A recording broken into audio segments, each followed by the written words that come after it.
佢呢度咧就本身就好似一條3分線啦，但係實際上呢個距離咧其實只係一個中距離啫。啊屌！好 stretch 嘅觀眾大家又阿川啊，咁今日就嚟到呢個上環嘅卜公花園籃球場，同大家一齊實測下呢個籃球場到底係點嘅咯喎 ！Let's go！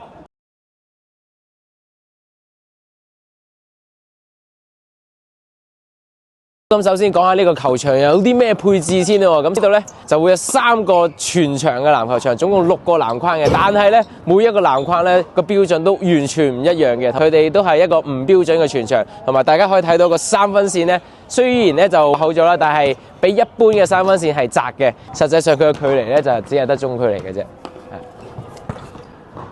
咁你見到我可以好輕鬆咁入波，就知道佢唔係一條標準嘅3分線。喺設備方面咧，都唔擔心話會唔夠呢個水資源，咁因為咧喺球場嘅隔離咧就會有一個水機。另外咧喺水機再落少少咧都有一個自動販賣機嘅，唔擔心就係水之外就冇其他嘢飲。咁另外咧就要實測下呢個廁所嘅衞生程度。而家我入去睇一睇先。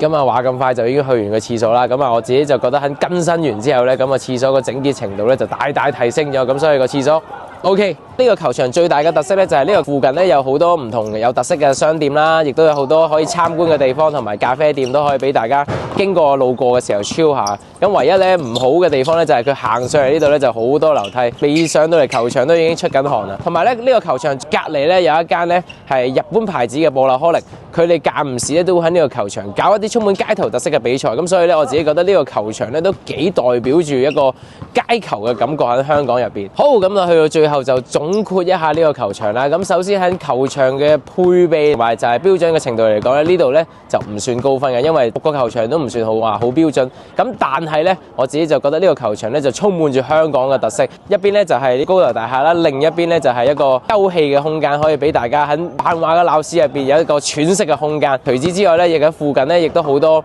啲小店啦，或者係一啲歷史嘅文物可以俾大家去參觀去睇下。所以都非常之推薦咧，大家一家大細咧放假嘅時候冇嘢做咧，就可以過嚟 chill下。咁啊唔單止嚟呢個球場影下相之後，亦都可以喺附近探秘一下。好，咁今集咧穿越街場就去到呢度啦。記得 follow 我哋睇更多唔同具香港特色嘅球場，同埋留言話俾我哋知你想我哋去邊個球場。我哋下條片再見，拜拜。